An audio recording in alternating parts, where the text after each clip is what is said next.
Ramadan 2024 ngayon guys. So, grabe. Sobrang crowded yung after ng iftar. Daming tao. So guys, punta muna tayo doon. Sobrang daming tao guys. Tapos pa lang mag-pray ng Maghrib.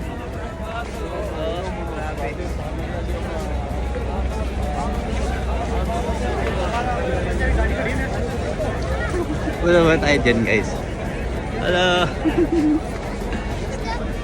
Yung nasa likod ko, yan yung sakayan papunta ng Haramain train. So dyan tayo sasakay sa Iladan. So hindi pa ako guys uwi bukas. Sa next day pa ako uwi. Yan o. Puro mga sakayan ng bus dito. So yan. So yung sa dulo ng guys, Panayan Mount Uhud. So bukas guys, mag-walking tayo doon after Eid inshallah. Okay guys, bye bye.